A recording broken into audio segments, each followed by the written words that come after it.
Anyway, I'm going to step right into it. Welcome to another session of Life Sessions with Joan. My name is Joan, and today I'm going to be talking about entrepreneurs versus entrepreneurs. Let's get started with a bit of a definition. I know a lot of people believe that they're entrepreneurs, but maybe you're just a entrepreneur. So, what is a entrepreneur? So, a entrepreneur is someone who aspires to be an entrepreneur, but probably never gets around to doing it. And there could be lots of reasons. So you wanting to be an entrepreneur does not make you an entrepreneur. You have to become one to be one. So what are some traits? Like, how do you know if you're a entrepreneur? So one of the things is they talk a lot. They talk about ideas. They always have so many ideas. Oh yeah, when I start this business and when I start that business, it's always one idea to another idea. So many ideas, but they never ever get started. They're not able to walk the walk. They stop at talking the talk. So another trait about entrepreneurs is they make excuses. Oh, this is the reason why I haven't been able to start. Oh, if only the lines were perfectly aligned, I'd start. They keep waiting for that perfect moment to start the business. But guess what? There's never a perfect moment. You just have to start. So a third trait of entrepreneurs is they focus solely on money. So I know that a lot of people want to become entrepreneurs because they want that financial freedom, and there's nothing wrong with that. But if your only focus is money, you're in for a big surprise. Entrepreneurship comes with money, yes, but it also comes with a lot of sweat, a lot of blood, and trust me, a lot of tears. There'll be days where you'll be frustrated, you'll be pushed to your limit where you're like, oh my God, do I really want to do this? But being able to stick through it shows that you're a true entrepreneur. So the fourth trait of knowing if you're an entrepreneur or an entrepreneur, in this case a entrepreneur, is they're never willing to take risks. So it's always like, oh, you want to play it safe. An entrepreneur just jumps right in, yes, with some calculated risk, but they jump right in and take the risk anyway. Yes, not every risk is going to pay off. There will be risks that you will take that you will lose everything, but that's okay. Losing or failing is just an opportunity to learn. So now you know something not to do next time and you can try something else. So an entrepreneur doesn't really get bogged down by taking risk or being too afraid of risk. You calculate the risks and you take the risk anyway because you never know, things might just work out. So the fifth trait I want to give you is a entrepreneur always has unending goals. There's always a long list. Okay, so I'm going to do this, I'm going to do this, I'm going to do this, and nothing ever gets ticked off. They always have a very, very long list of goals that they want to accomplish, but never tick anything off. So everything stays in the idea phase. One idea, and then they get bored with that, and there's a new idea, and they still haven't taken action, and again, it's a new idea. So those are 5 traits to be able to determine if you're an entrepreneur or if you're a true entrepreneur. So the next question might be, so why would I want to make that transition? Why would I want to become an entrepreneur? So I'm going to give you 5 reasons as well. The number one reason is usually money, so financial independence. So with your day job, with your 9 to 5 job, there's usually a cap on what you can earn.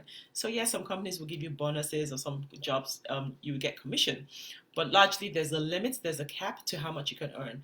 But as an entrepreneur, there's no limit. You know that whatever effort you put in, mind you, this is your own personal business. So you're definitely going to be putting in way more effort into making it succeed. So the more effort you put into it, the amount you can earn is unlimited.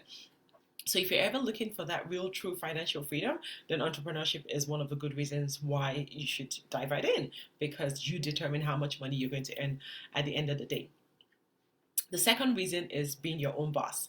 So I don't know about you, but I always had problems with bosses. Like, I just always felt like, I didn't want anyone telling me what to do. Not because I didn't think they were more knowledgeable, but maybe I didn't. But you know what I mean. Some of us just really have a difficult time reporting to superiors.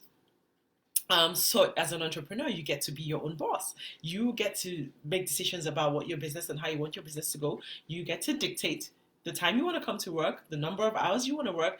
You are the boss. You are your own boss. There's nobody breathing down your neck telling you you've got to be in the office at 8 o'clock. You can't clock out before 5 p.m. Or in some cases, you can't even leave the office before your boss does. Like, who does that? So that's number 2 reason. Number 3 reason is control over decision making. So I'm sure, maybe like you've also been in meetings where your idea is the best. You just know. You're probably the smartest person in the room. And there's nothing wrong with that. There's nothing to be modest about.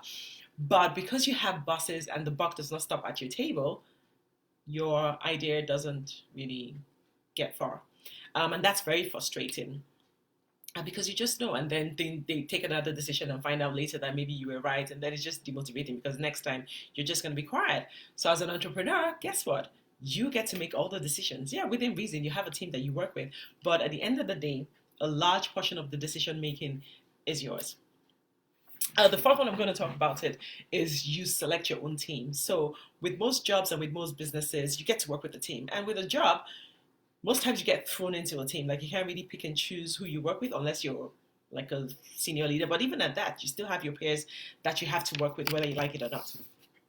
And so you are forced to work with people, whether you like them or not, whether things are working out, whether you have the same drive, the same vision. It doesn't really matter. You just get to work with whatever team that you've been given.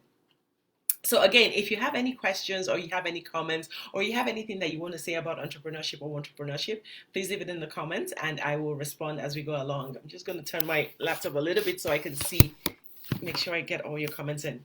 Um, so so control over your time, control over decision making, control over your money, and lastly, you get to leave a legacy.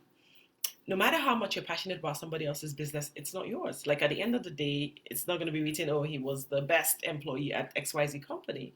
It's not yours. But with as being an entrepreneur, you get to leave a legacy. It's your business, it's your dream. You can see that come to fruition, and you have something, a way that you've impacted the world, your own way. So those are the 5 reasons why you should transition from being a entrepreneur to be actually becoming an entrepreneur. So the last 5 set of things I'm going to talk about today is, so how do you make that transition? We now discussed what exactly is a wantrepreneur. We've talked about why you should move from wantrpreneurship to entrepreneurship. And now I'm going to tell you about the 5 steps that you can take to start to move that needle. So yes, we all have tons of ideas. Pick one.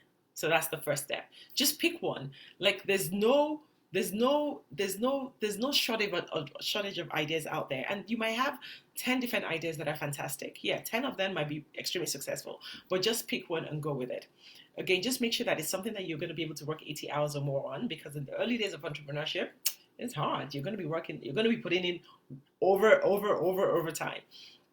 So be sure that it's something that you're passionate about, and it's something that people actually want to pay for. So it has to be profitable for you to pick it. So pick an idea and run with it. The second thing that you should do is don't be in a hurry to quit your 9 to 5 job. So run it as a side hustle. So a side hustle is just that job that you do 5 to 9. So you do your 9 to 5 and then you get home and you work 5 to 9 on your side hustle. So run that new business as a side hustle and make sure that you're able to make money out of it. So just keep growing it, spend enough time in it, do all the research that you need to do, and then start making money. But don't quit your job just yet. The third thing is, once you're able to make enough money to transition fully, then you can now quit your job. So now you need to start growing that business. You've proven that the business can make money. Again, if the business can't make money, you go pick another one. So start from scratch. But if you're in phase 3, where you're now making enough money in your side hustle, then you can now transition into that being your full-time gig, and that becomes your full-time hustle. And the fourth thing is, as an entrepreneur, you need to start preparing to scale your business. You don't want to be, in the early days, you might be a solopreneur where you're the only person working in that business. But as the business starts to grow, you need to start to scale the business. Scale the business, scale, grow the business, hire people, build your team. And then the final stage of being an entrepreneur is actually now leaving the business. So you never truly abandon the business 100%, but you now move on to other new endeavors. So as an entrepreneur, usually most entrepreneurs start business after business, but never start multiple businesses until you've grown a business to the point where you've scaled it, where you can now hire somebody to replace you. So that's it. That's all I want to talk about today. So are you an entrepreneur or are you a wantrepreneur? If you're a wantrepreneur looking for how to transition to an entrepreneur, I hope that, with these tips I've given you today, you can start to make that decision to move the needle to become an entrepreneur. Entrepreneurship is hard, it's painful. I'm not going to lie. It's not easy. Yes, you own your time, but hey, at the end of the day, you got to work for whatever money is going to come in. So there's a lot of pressure. It's very painful, but is it worth it? Absolutely. Like the joy and just the fulfillment and the satisfaction that you feel knowing that you've created this and you can grow it to whatever level is priceless. So you might be saying to yourself now, but yeah, it's easy to say, maybe you've done it before, where do I get started? How do I know if I'm going to succeed or not? Oh, I don't want to do it alone. Yes, we all have fears. But guess what? That's where people like myself come in as business coaches. So we help you to, the fear never really goes away. But what we do is the more knowledge you have and the more support you have from somebody who's been there, who's done it a couple of times, the less fearful you are. So working with a business coach means that you would have someone who would first of all help you to make sure that you pick the right idea that can make you some money.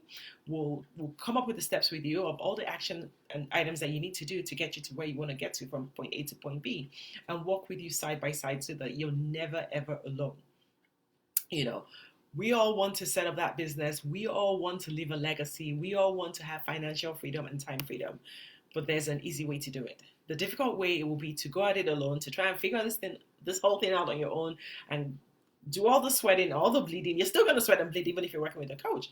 But working with a coach, now you have that support. Now you know that, okay, there's somebody there that I can run my ideas by, somebody who will keep me accountable, who wants me to succeed, who cares about my success just as much as I do, and will be there for me every step of the way.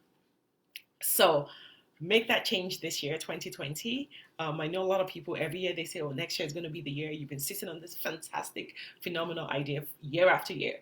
Make 2020 the year that you move from being a wantrepreneur to actually becoming an entrepreneur. So, okay, if you have any questions, now will be a good time to have any questions. Or if you have any comments, are there any ideas that you have that you've been thinking about building a business on and you just haven't been able to do it? Or maybe it might just be you have the business idea, but what you're thinking about now is capital, or you're thinking, how am I going to start, or who's going to buy my products, or is it even feasible? Whatever it is, I'm here to support you. If you don't want to come in here, you can always go to my website. It's joannwosu.com, one word, JOANNWOSU.com, and you can book yourself a free session. In that session, we'll talk about all the ideas that you have, but if you have a particular idea that you're working on, we can look at it together and say, is it even feasible? Is it something that people are going to want to purchase? And if you already have a business, but you feel that your business is not growing, or you're not able to scale, or you're working 200 hours a week, then you want to book that call as well. We can find ways to make you more productive without you completely burning out. Entrepreneurship is supposed to be fun. It's supposed to be something that you wake up to, something that on Monday morning you're like, yes, let's do it, you got it. If you find that it's becoming painful and you're not getting any traction, you're not making any money, then book a call with me today and let's try to figure it out together. So anyway, so that's it for me. Like I said, I just literally walked into the house. So I hope you guys have enjoyed today's session. If you have any comments, don't forget to leave it below and I will be sure to answer it. But if not, I will see you all again next week, Thursday, back to my usual time at 12 noon. Have a good week and God bless. Bye.